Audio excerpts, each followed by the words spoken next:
At habang nagkakalkal nga pala ng mga video ko para mag-delete ng mga nakaraan kong video, nakita ko to at naalala ko nung nag-uumpisa pa lang ako na talaga kahit umuulan talaga nag-o-order ako ng mga damit para maumpisahan ko na nga yung clothing line ko. Dahil lagi ko sinasabi sa akin sarili noon kapag nakakakita ako ng clothing line soon, magkakaroon din ako ng ganyan. Lahat ng sinasabi ko sa sarili ko noon at lahat ng pinapangarap ko noon, ngayon unti-unti ko nang nakakamit o nakukuha. Hindi man ganun kadali dahil talagang dadaan ka muna sa hirap at pagod bago mo makamit lahat ng mga pangarap mo. Pero siyempre kailangan tuloy-tuloy lang tayo sa diskarte. Pero minsan hindi mo rin maiwasan na talagang nadadown ka sa sarili mo dahil talagang sa kapag napapagod ka na, minsan parang umaayaw na rin yung isip mo. Kapag nararanasan ko na yon, uupo na ako sa sulok, magkukulong na ako sa kwarto ko, iiyak na ako, magpipray na ako, talagang kakausapin ko na yung Panginoon kung anong dapat kong gawin. Pagkatapos ko nagdasal, minsan talagang bibigyan ka pa niya ng idea kung ano pang dapat mong gawin na maganda na makakabuti sa'yo. Kaya ang dami nagtatanong kung paano ko pinagsasabay-sabay lahat ng ginagawa ko bilang isang DJ kapag gabi. Tapos pag uwi mo, magpiprint ka ng mga damit, gagawa ka ng content, magbo-voice over ka, mag-edit ka ng mga videos, iisip ka ng content para makapagpasaya sa mga viewers mo. Minsan kahit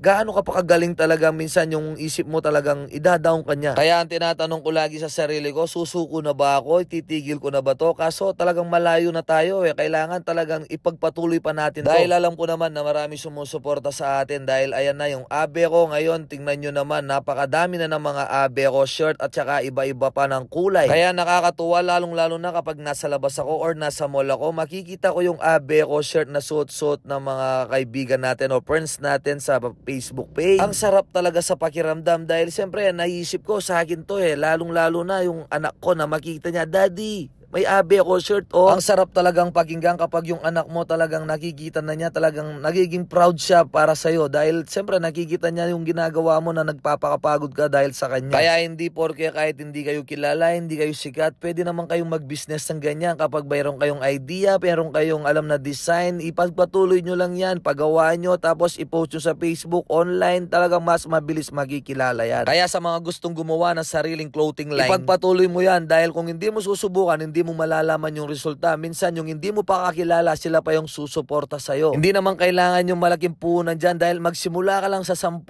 parami ng paramihan kapag talagang tinangkilikan na ng mga tao ang ginagawa mo or yung mga binebenta mo. Huwag kang mawalan ng pag-asa dahil yung mga damit hindi nasisira yan. Kahit hindi mabenta ngayon yan, sa susunod na taon pwede pang ibenta yan. Basta ang lagi mo lang tatandaan, palagi kang magpasalamat sa Panginoon at saka sa mga sumusuporta sa'yo at saka kailangan masaya ka lagi sa ginagawa mo. Dahil kung hindi ka masaya sa ginagawa mo, makikita ng mga tao yan. Kaya ako nagpapasalamat ako sa mga patuloy na sumusuporta sa atin. Kaya ngayon, ito, meron na naman tayong labas na bagong merch. Ang abe ko, Flex Mepa. Yan na nga yung tinatawag na i-flex mo yung mga achievement mo para maging inspirasyon sa mga ibang tao. Hindi naman porke pinlex mo, pinakita mo sa social media, nagmamayabang ka na. Meron din minsan may nagmamayabang kahit hindi sa kanila. Pero malalaman naman ng mga tao yan kung talagang sa'yo yung mga pinleplex mo. Kasi madali lang magpanggap sa social media, lalong-lalo na ngayon, ang dami na nagpapanggap talaga sa social media. Kaya ito, kung kaya ko, kaya nyo rin yung ginagawa ko. Tingnan nyo naman, hindi ko na kailangan ng mga modelo, hindi ko na kailangan